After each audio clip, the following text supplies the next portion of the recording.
lockdown শিথিল হল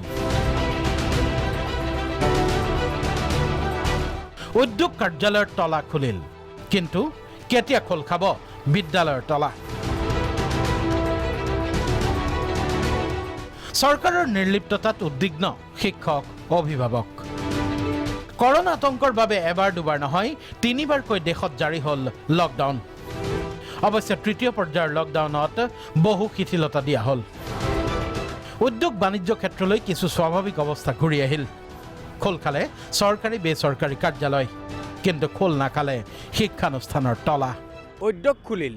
খুলিল কাৰ্যালয় কিন্তু এই পৰ্যন্ত বন্ধ বিদ্যালয়সমূহ কেতিয়া খুলিব বিদ্যালয় মহাবিদ্যালয়সমূহ কি হ'ব ছাত্ৰ ছাত্ৰীৰ ভৱিষ্যত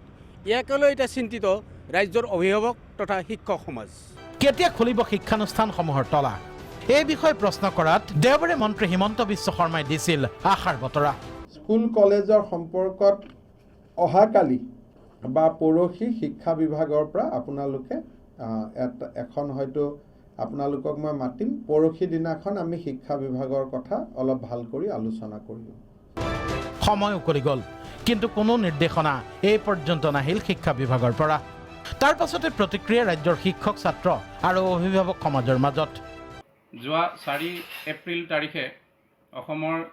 কেইবাখনো বিশ্ববিদ্যালয়ৰ উপাচাৰ্য আৰু উচ্চ শিক্ষা মাধ্যমিক শিক্ষা প্ৰাথমিক শিক্ষা সঞ্চালকলৈ চিঠি পঠিয়াইছিলোঁ যে তেওঁলোকে অন্ততঃ ছাত্ৰ ছাত্ৰীসকলক আশ্বস্ত কৰি ৰখাটো খুব প্ৰয়োজনীয় মই ভাবোঁ যে ছাত্ৰ ছাত্ৰীৰ মানসিক স্বাস্থ্যটো অত্যন্ত প্ৰয়োজনীয় তেওঁলোকক যদি আমি অনলাইন ক্লাছ এছামক দি থাকোঁ বাকী চাম মানসিকভাৱে ভাগি পৰিব তাৰ দায়িত্বটো কোনে ল'ব আমি যদিও হোৱাটছএপ গ্ৰুপ আমি যোৱা 26 মাৰ্চতেই খুলিছোঁ তথাপিও মানে সৰহসংখ্যক ছাত্ৰ ছাত্ৰীয়ে এই যিটো পাঠদান চলি আছে এই পাঠদানত সংযোজিত হ'ব পৰা নাই যিকোনো এটা পদ্ধতি কৰি যাতে শিক্ষাটো ভালদৰে পূৰণ হোৱাৰ লগতে আমাৰ জীৱনৰ নিৰাপত্তাও থাকে তেনেধৰণৰ কিবা পদ্ধতি বা প্ৰক্ৰিয়া থাকিলে অতি সোনকালে এইটো কৰিব লাগে অৱশ্যে তাৰ মাজতে একাংশ শিক্ষক অভিভাৱকৰ পৰামৰ্শ চৰকাৰলৈ চৰকাৰৰ তৰফৰ পৰাই শিক্ষাবিদসকলক লৈ এটা কমিটি গঠন কৰি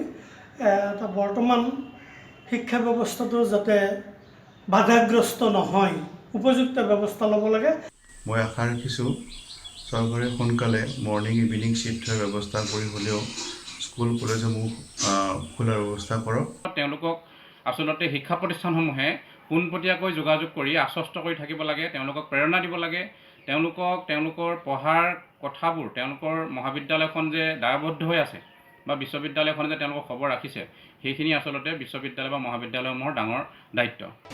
নিশ্চিতভাৱে এইসকল শিক্ষক অভিভাৱকৰ উদ্বিগ্নতা অমূলক নহয় স্বাস্থ্যৰ সমানে শিক্ষা বিভাগত গুৰুত্ব দিব পৰা নাই নেকি মন্ত্ৰী ডক্টৰ হিমন্ত বিশ্ব শৰ্মাই